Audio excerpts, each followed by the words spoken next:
سلام دوستان، وقتتون بخیر. امیدوارم حالتون عالی باشه. من چندین بار دارم اینو ضبط میکنم تا یه فایل کامل خدمتتون ارائه بدم. اینجا آدرس سایت رو میبینیم، حالا داخل کپشن میبینیم معرفی هوش مصنوعی رایگانه که ارتباط بین مقالات رو به ما نشون میده. اینجا اگه دقت کرده باشیم آدرس سایت رو که وارد میشیم یه همچین فضایی برای ما باز میشه که میتونیم از طریق سرچ کلید واژه ها، عنوان مقاله، دیو و یا سایر شناسه های مقاله اینجا به ارتباط بین اون مقاله خودمون با سایر مقالات پی ببریم. نکته ای هست که اینجا چه کمکی به ما میکنه. یا زمانی که ما یه مقاله رو داریم و نمیتونیم مقالات مرتبطش رو پیدا کنیم، یا اصلا میخوایم یه مقاله مروری بنویسیم، یه سیستماتیک ریویو که بارگذاری میکنیم، نیازمند این اون مقالات دیگر هم مورد بررسی یا استخراج قرار بدیم.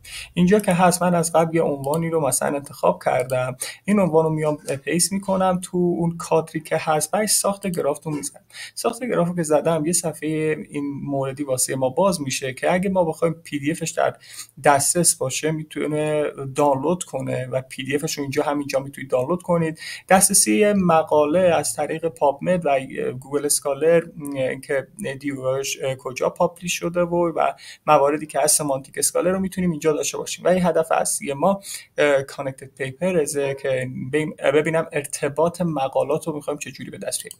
اینجا که کلیک کنیم وارد یه فضایی میشیم، وارد فضایی مثل این میشیم که مقاله اصلی ما در رأس گراف قرار داره. این گرافی که میبینیم الان اینجا مقاله اصلی خودمونه که الان کلیکم روشه. یه نکته‌ای که حائز اهمیت اینجا سایر مقالاتی که داخل گراف هستن و به ما نشون میده. اگه دقت کرده باشید ارتباطشون هم همینطوری که ما داریم میزنیم روش نشون میده به ما. اینجا هم چکیده یا خلاصه مقالات به ما نشون میده که همون قابلیت‌ها رو که واسه مقاله اصلی داشت واسه همین مقاله داره. اینجا یه سری گزینه‌ها داره. گزینه موره که اگه ما بخوایم اینجا رو بزنیم گراف ورژن رو به ما نشون میده، حالا دیدگاه گرافی رو به ما نشون. من زیاد از این مورد استفاده نمی کنم. حالا فول اسکرین به ما صفحه کامل اون رو نشون میده، دانلود گراف رو نشون میده، اطلاعات گراف، و اینجا فیلتر رو میبینیم. من اگه بخوام استفاده کنم گاهی اوقات از این فیلتر استفاده میکنم.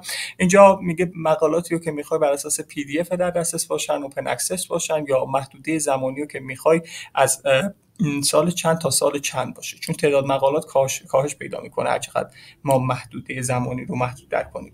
نکته‌ای که هست اینجا لیست ویو هست که من میگم زیاد استفاده نمیکنم، حالا خودتون میتونید استفاده کنید. اینجا اگر زیاد از این هوش مصنوعی استفاده میکنید سعی کنید با 2 یا 3 تا اکانت در دسترس وارد بشید تا پرمیوم نشه واسهتون، چون استفاده پیش از حد سبب این مورد میشه. نکته‌ای که دیگه که حائز اهمیت اینه که این هوش مصنوعی واسه نوشتن مقالات مروری و ارتباط پیدا کردن بین مقالات خیلی به کار میاد.